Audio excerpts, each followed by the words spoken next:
Agradezco a Dios la oportunidad de compartir con ustedes en esta mañana el estudio de la palabra de Dios. Creo que es lo más importante en lo que podemos ocuparnos en este tiempo. Me acompaña mi esposa, como nos dijo el hermano Franklin. Mari, ponte de pie. Algunos la vieron anoche, así que vengo con refuerzo,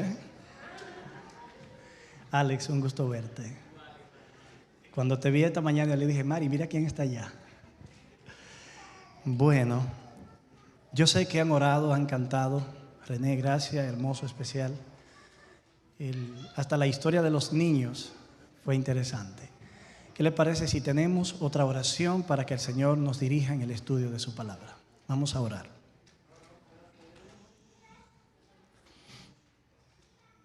Oremos.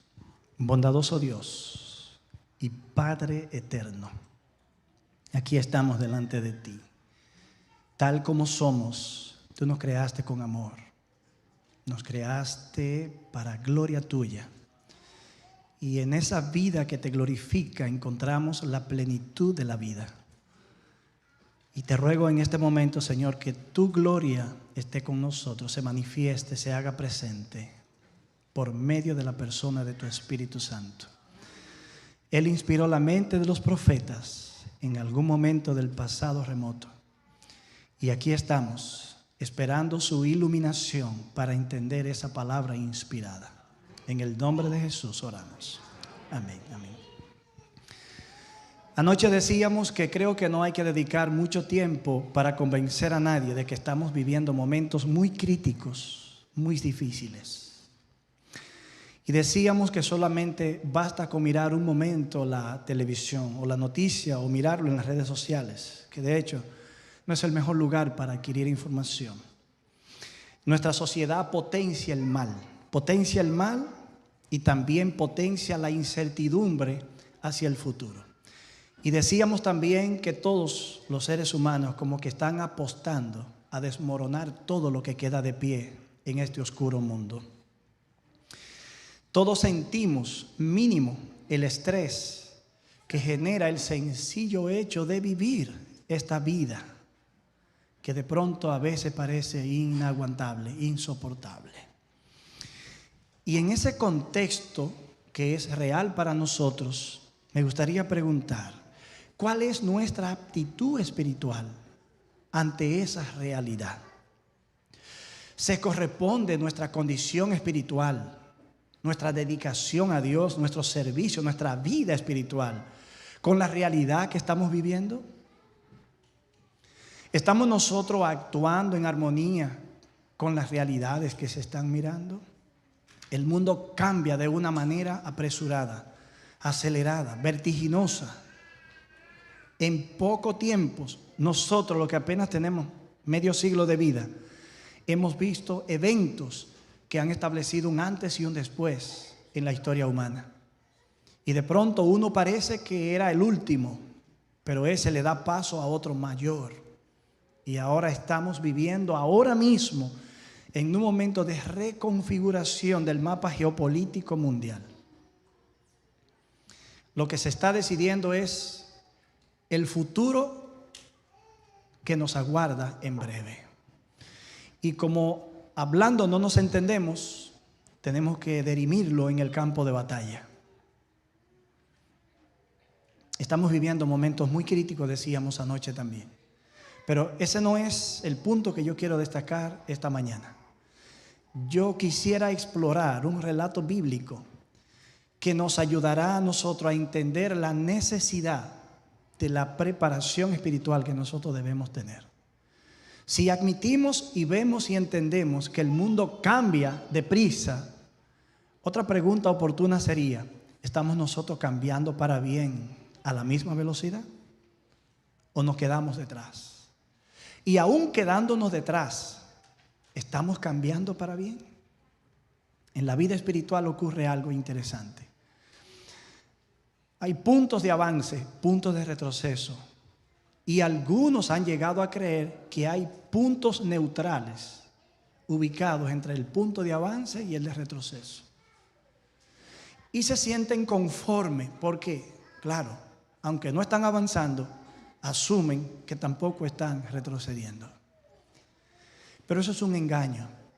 Eso puede ocurrir en las empresas, en el comercio, en la publicidad, en los likes, en los views.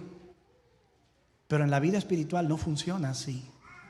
En la vida espiritual, una parálisis que no te ayuda a avanzar no es un punto neutral.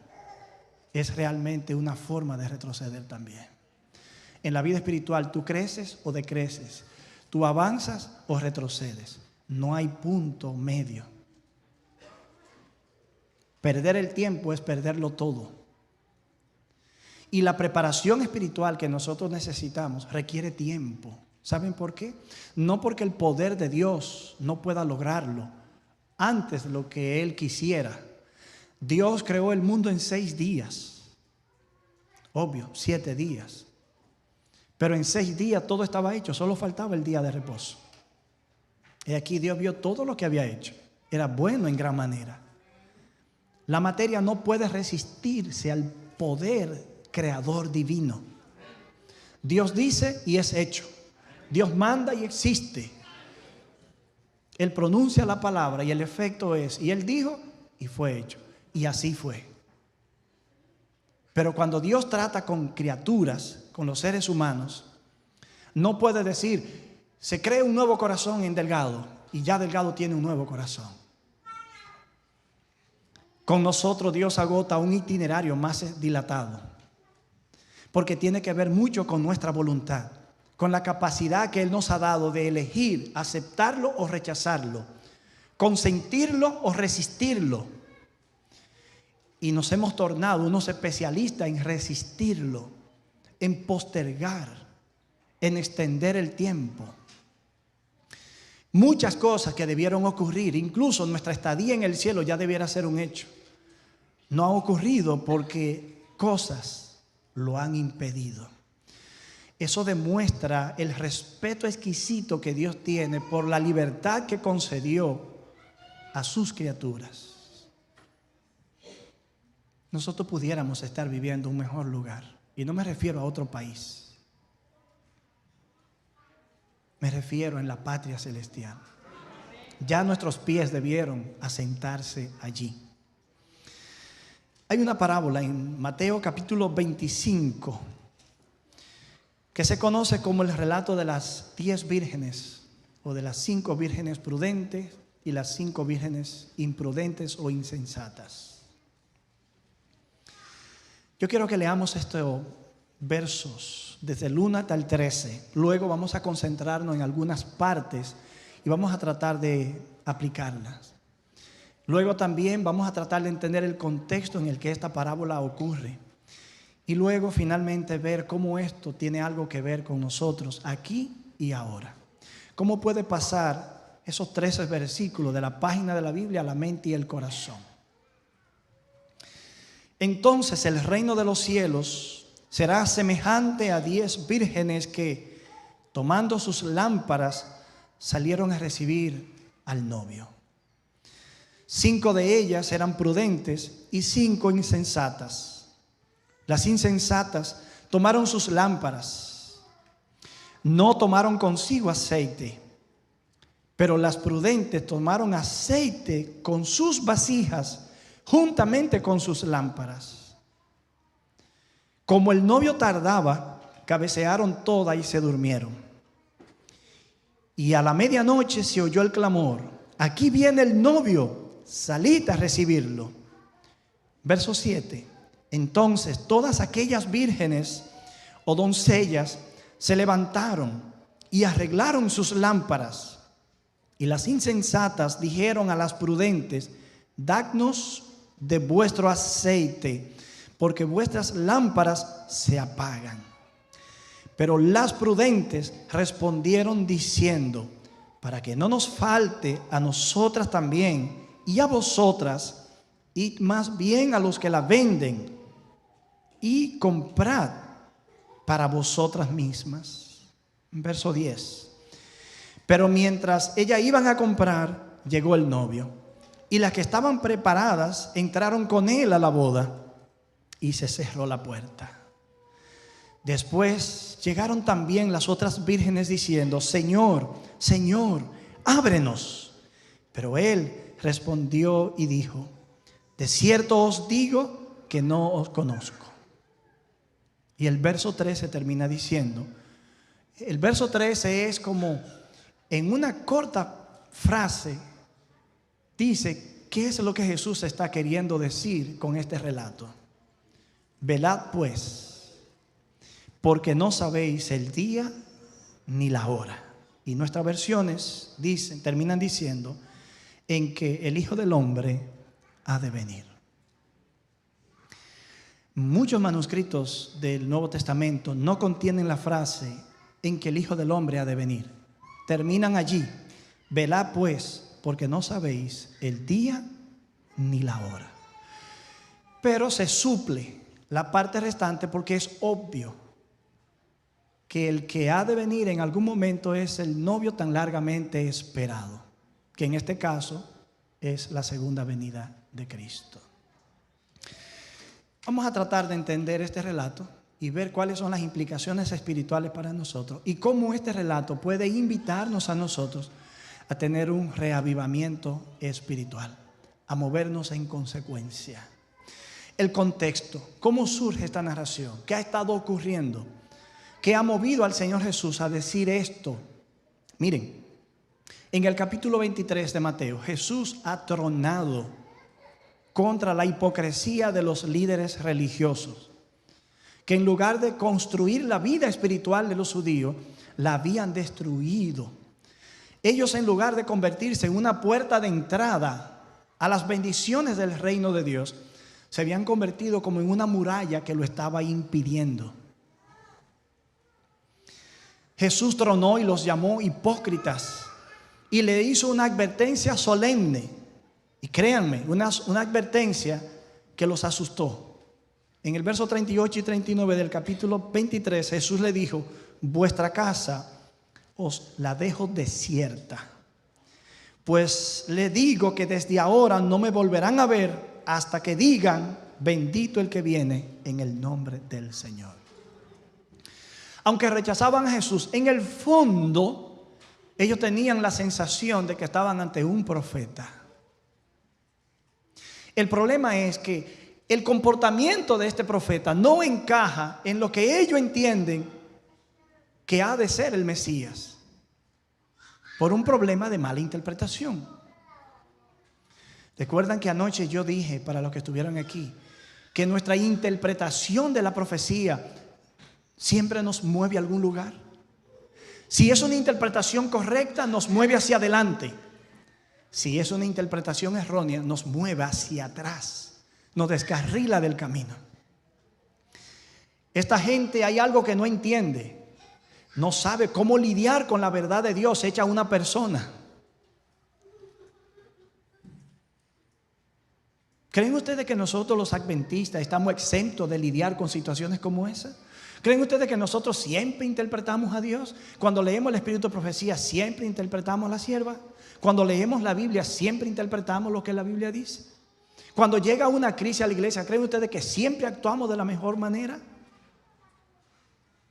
Nosotros siempre estamos sujetos a las malas interpretaciones, y las malas interpretaciones traen consigo resultados nefastos. Nosotros mismos a veces como iglesia nos convertimos en la razón para que una persona maravillosa a quien Dios está tratando de salvar termine yéndose y no vuelva más. Yo mismo a veces soy el peor obstáculo para la salvación de una persona en una iglesia.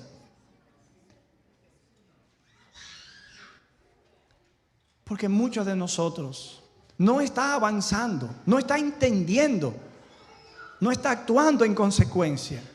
Tiene años de parálisis y cree que en el mundo de su parálisis, en la burbuja de parálisis en la que vive, es donde todo el mundo está. Luego, Cristo está saliendo del templo en el capítulo 24. Ahora damos un paso hacia adelante en los eventos. Y cuando Jesús está saliendo del templo, los discípulos están asombrados mirando las instancias del templo y las glorias que se mostraban allí. Y la verdad que eso era algo descomunal. Enormes bloques de piedra blanca. según Flavio Josefo, un historiador de los días de Cristo, habían incrustado en esas piedras racimos de uva en oro, del tamaño de un hombre. Ver eso era algo descomunal. Mirar las luces de las antorchas rebotando en esos efectos era algo extraordinario. Y cuando van saliendo le dicen a Cristo: Maestro, mira. Y Cristo también los desconcertó un poco a ellos cuando le dijo en el verso 2 del capítulo 24: ¿ustedes ven todo esto? De cierto le digo que aquí no va a quedar una piedra sobre piedra que no sea derribada. Fulminante declaración. Cuando Jesús entonces se sienta en el monte de los olivos mirando hacia Jerusalén, los discípulos se le acercan, según Mateo, y le dicen: Maestro, dinos cuándo van a hacer estas cosas, cuál será la señal de tu venida y del fin del mundo. Según Marcos, fueron realmente 4 discípulos: Pedro, Jacobo, Juan y Andrés. Y ese discurso de Mateo 24, al que nosotros acudimos cada rato, cada vez que hay un terremoto, Mateo 24, cada vez que hay una guerra, Mateo 24, cada vez que hay una pandemia, Mateo 24. Ese discurso fue dado a 4 discípulos en privado. Mateo 25 es parte de ese discurso. Lo interesante es que cuando la destrucción de Jerusalén vino, que estaba predicha en ese discurso también, unida a las predicciones del fin, ni un hijo de Dios falleció en Jerusalén. ¿Saben qué significa eso? Que esos 4 hombres hicieron muy bien su trabajo. ¿Quién es el siervo fiel y prudente que da el alimento a su tiempo? Ese. El que toma la palabra, la entiende, la vive y la comparte. Ese es el que recibe la recompensa. En el versículo 42 hasta el verso 44 de Mateo 24, notemos las palabras de Cristo después de describir los eventos de la destrucción de Jerusalén y los eventos de la destrucción del fin del mundo.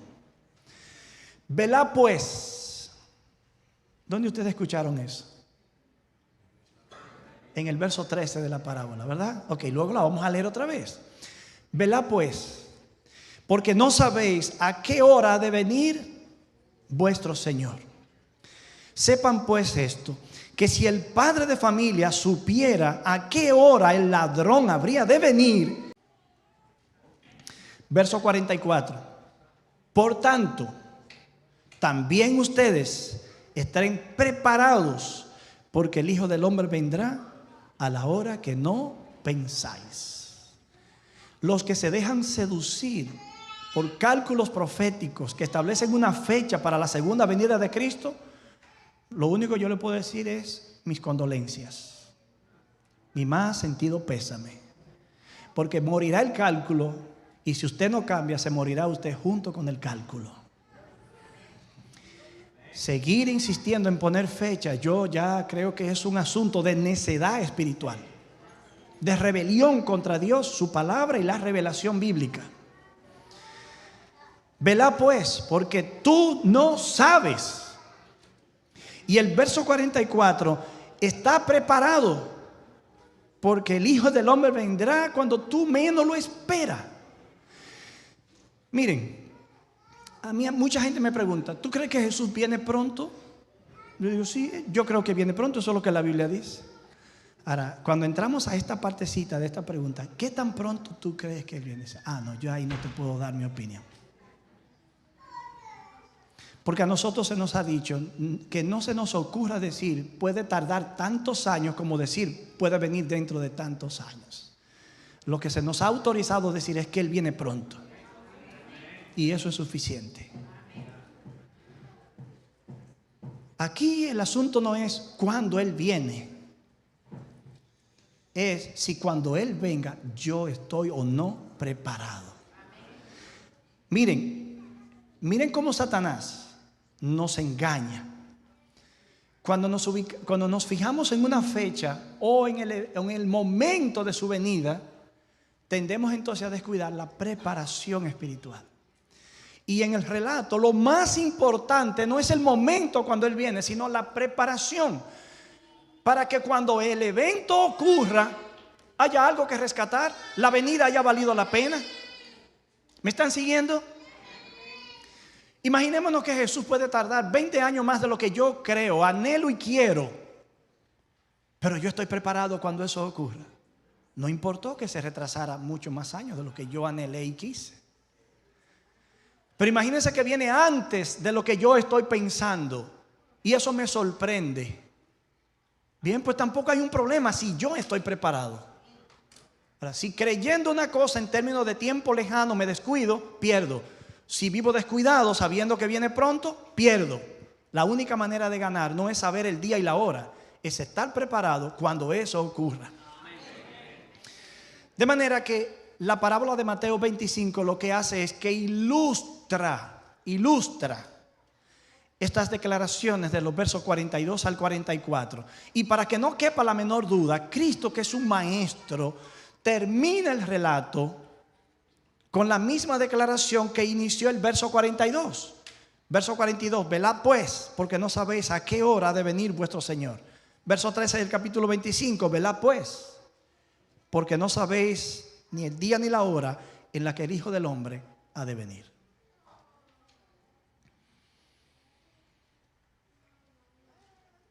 Este relato es interesante. Para nosotros requiere un poquito de explicación, para los judíos no. Porque, por ejemplo, las bodas en la antigüedad no eran como ahora. La gente ahora se casa porque se enamora. Antes eran los padres que determinaban las bodas.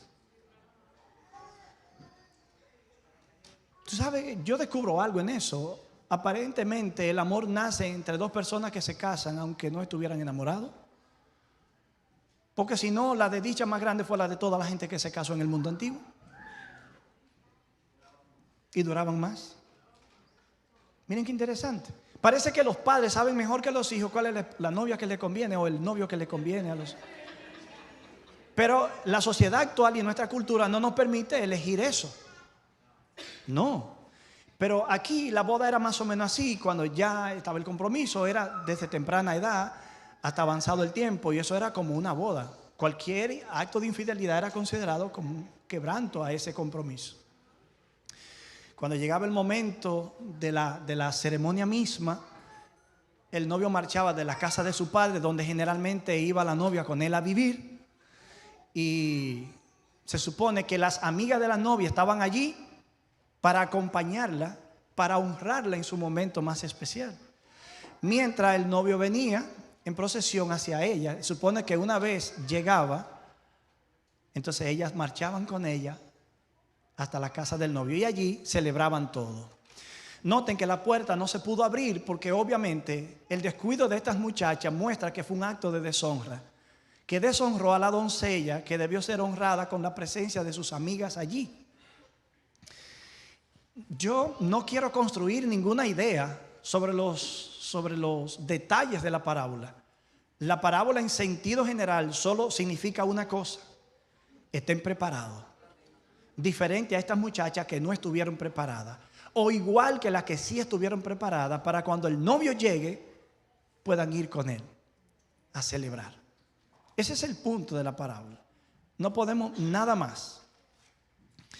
Miren, algunos aspectos importantes de este relato son más o menos los siguientes.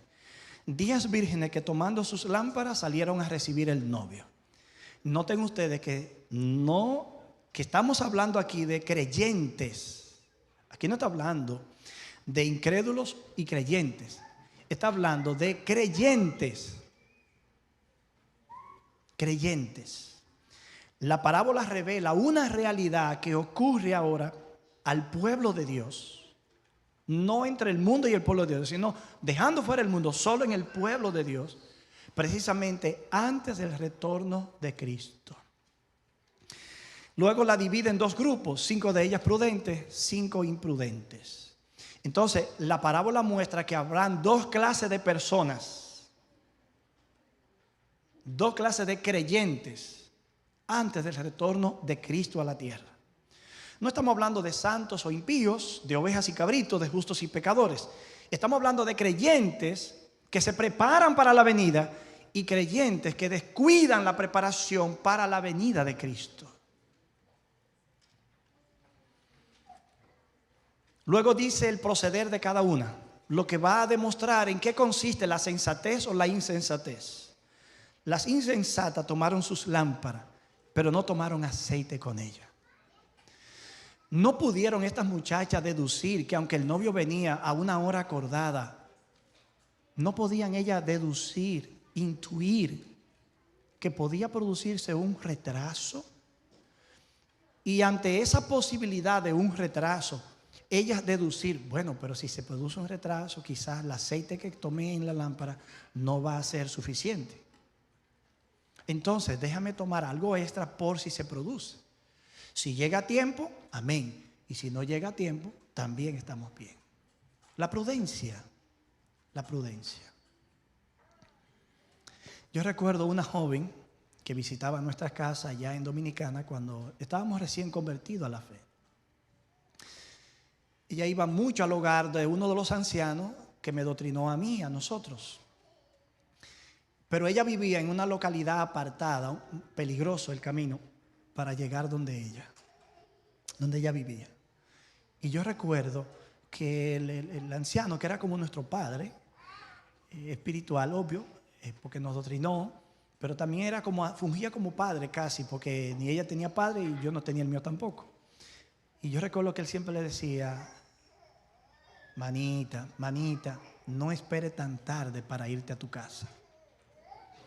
Y ella decía, no, acuérdate que el ángel de Jehová acampa alrededor de los que le temen y los defiende. Y un día le dijo él, yo creo que tú con ese texto has empezado a tentar al diablo. Tú puedes llegar viva a tu casa y puedes no llegar viva a tu casa. La prudencia, mis hermanos, la prudencia. Y muchos de nosotros carecemos de ello, la prudencia. Yo creo que ella sufría como joven del mito de la inmortalidad, que es algo propio de los jóvenes. Creen que no le va a ocurrir nada, que todo va a estar bien, que no va a pasar nada, que pueden cometer todos los excesos del mundo y nada va a pasar. Los padres que pasaron por ahí saben que le pasó muchísimas cosas, son los que se dan cuenta de que cuando tú estiras las cosas más allá de lo que debe, terminan rompiéndose. Dios no hace acepción de personas. La lámpara y el aceite estaban disponibles para ambos grupos.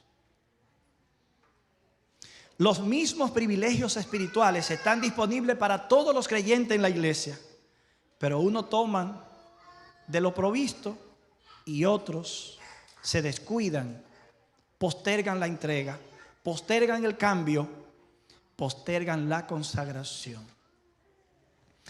Luego, las prudentes, estas tomaron aceite en sus vasijas junto con sus lámparas. La prudencia se destaca invirtiendo la forma de la declaración, porque dice, aquellas muchachas, las insensatas, tomaron sus lámparas pero no tomaron vasijas. Y aquí lo dice invertido, ellas tomaron las vasijas primero y luego junto con las lámparas. La prudencia. Consciente de que la llegada del novio se podía tardar, hicieron provisión de aceite extra. Quizás el Señor ha tardado más de lo que nosotros pensamos que debió tardar o que iba a tardar. Y sin embargo todavía estamos aquí.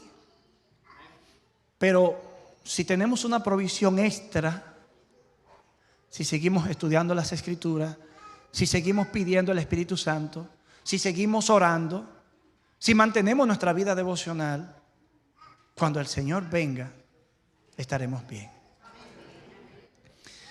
En 2 de Pedro, un pasaje muy conocido, me gustaría que pudiéramos leer allí en el capítulo 3. 2 de Pedro, y en el capítulo 3, vamos a leer allí algunos versículos. Verso 9, este pasaje que creo que usted se lo sabe de memoria. El Señor no retarda su promesa, según algunos lo tienen por tardanza, sino que es paciente para con nosotros, no queriendo que ninguno perezca, sino que todos procedan al arrepentimiento. Miren, aquí hay algo curioso, porque de pronto la espera tiende a desesperar y tiende a ser motivo de perder la fe. Pero la paciencia de Dios en venir se presenta aquí como un acto de su bondad, como un acto de misericordia, que da oportunidad al perdido para que se salve.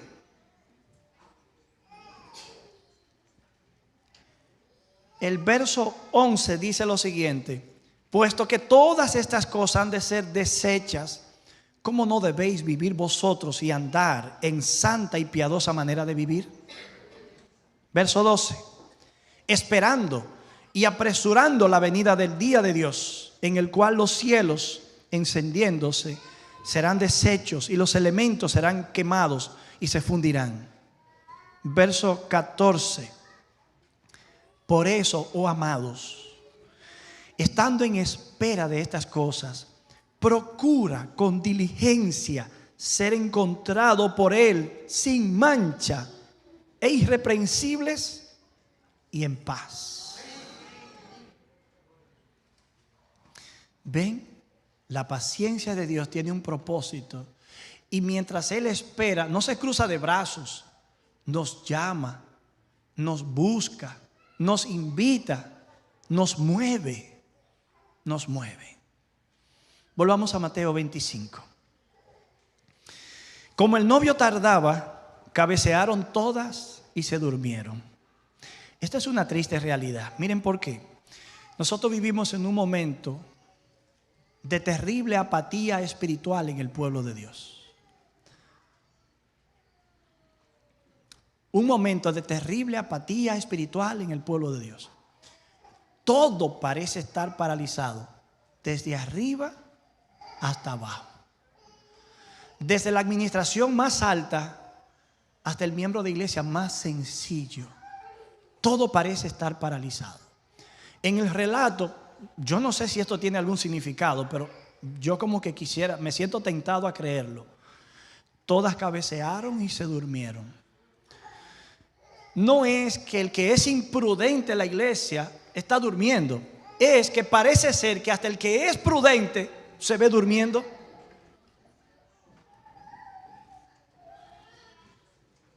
Oye, esas cosas preocupan. Es que aún el que está más comprometido, de pronto también le falta algo. De momento, el grupito que es el que va más forzado, el grupito que lleva la responsabilidad, cuando tú miras bien, te das cuenta que también le falta. Y uno se pregunta, ¿y quién es el que se va a salvar?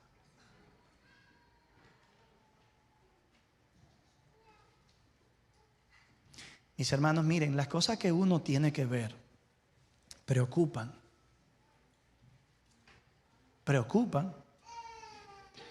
A veces mi esposa y yo decimos, bueno, Mari, ¿cómo Dios nos va a salvar a nosotros? Yo no sé. Porque si es como nosotros estamos viviendo, yo no creo que ocurra. Esta tarde vamos a ver algunas cositas que nos explicarán cómo Dios va a resolver ese hilo conductual de apatía espiritual, de indiferencia y de falta de compromiso. No solo misional en predicar el evangelio. Hay iglesias que deberían parar la misión y concentrarse a edificar su vida espiritual interna. Y cuando sanen, entonces que activen el trabajo misionero. Para que cuando alguien de ahí afuera que realmente se quiere salvar, venga a la iglesia, encuentre una iglesia en la cual se pueda salvar.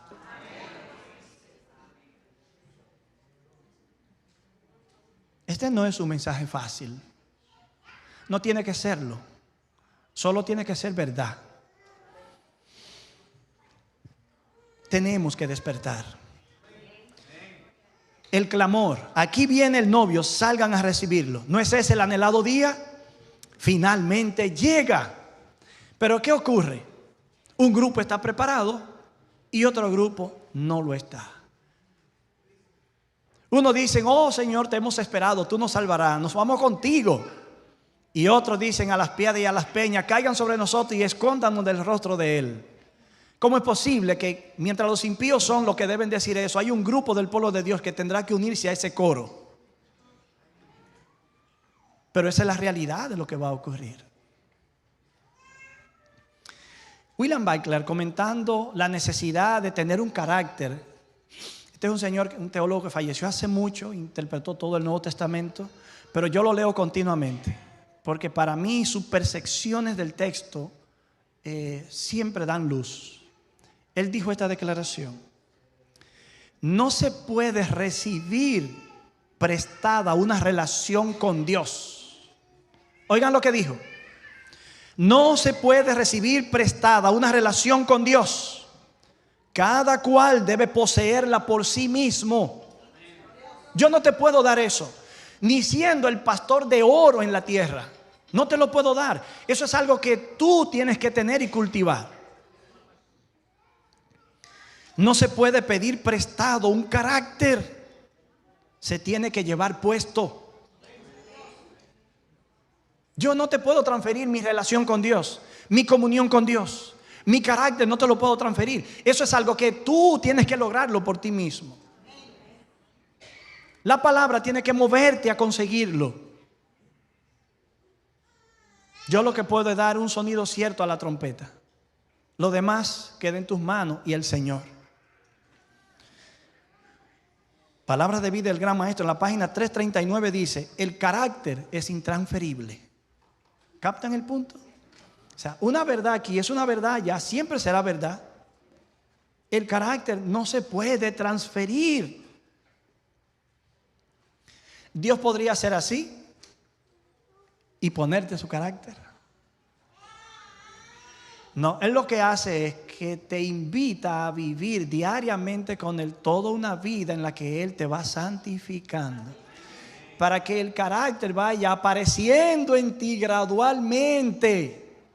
Y un día tú tengas la estatura de personas ya aptas para vivir la eternidad. Si a ti la religión te aburre, en el cielo también te va a aburrir. No te invite, que no vas. Encuentra la manera de que Dios sea delicioso para ti aquí y ahora. Porque cuando Él venga será tan desagradable como lo es ahora. ¿Saben lo que eso significa? Tú tienes que cultivar un carácter aquí y ahora, ya. Porque cuando suene el clamor, ahí viene el novio, salgan a recibirlo. Si no tienes el carácter, no te invite, que no vas. Y existiendo la posibilidad de que tú puedas tocar a la puerta, vas a recibir la misma respuesta. No las conozco.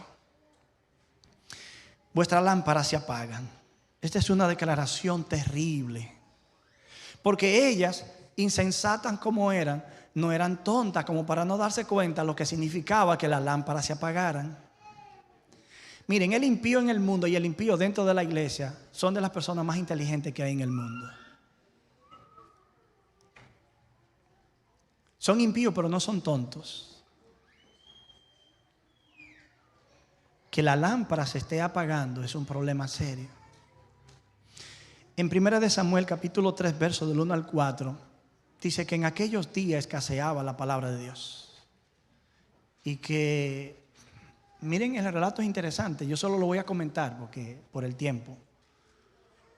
En esos días que la palabra de Dios escaseaba, había un muchacho que vivía en el templo, Samuel. Y con Samuel ya se anticipa que la palabra que escasea va a abundar.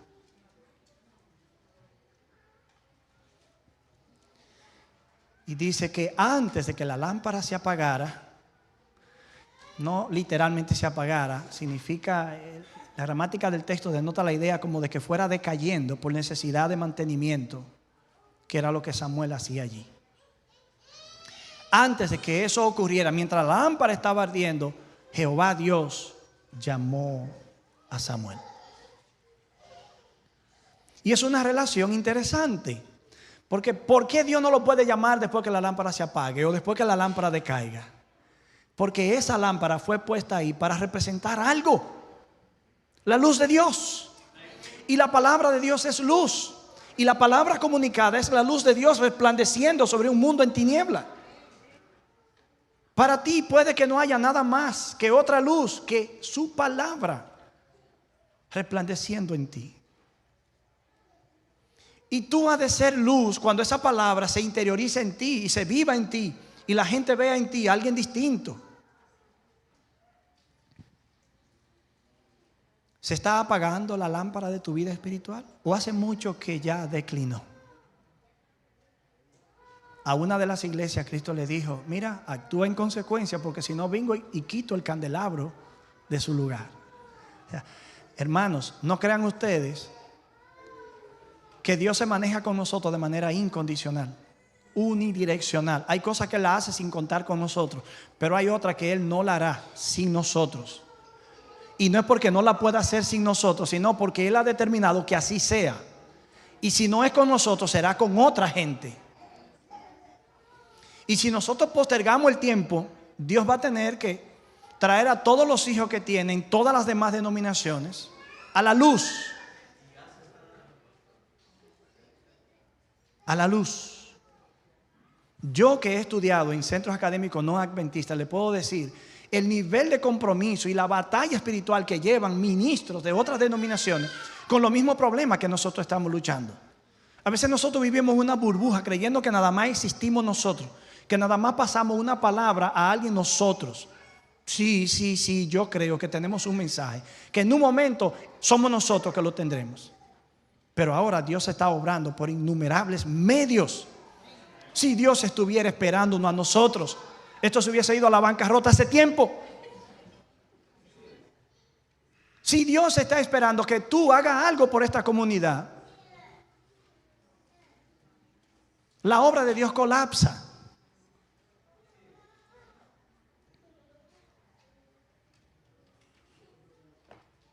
Señor, ábrenos. Es terrible imaginar ese momento. Es terrible imaginar la angustia de los perdidos. Yo no sé cuántos de ustedes han tenido un accidente de tránsito mínimo, aunque fuera mínimo en algún momento. Y yo no sé si a ustedes les ha pasado lo que a mí me ha pasado ya en 3 ocasiones. Que cuando tú estás ahí en el momento, tú nada más estás pensando en el momento antes de chocar. Cuando tú no habías chocado. Pero ¿y cómo tú devuelves el tiempo? ¿Cómo tú das marcha atrás? Esa es la angustia de los perdidos. Ahora descubren que edificaron sobre la arena todo el edificio, el andamiaje de su vida. Y ahora tienen que ver cómo la crisis final, la última, derrumba toda esa estructura y la vuelve polvo. Ya Daniel capítulo 2 había anunciado algo parecido. De cierto os digo que no os conozco. Estas palabras suenan aterradoras. Aterradoras. Porque si me la dice el vecino, yo con eso no voy a perder el sueño.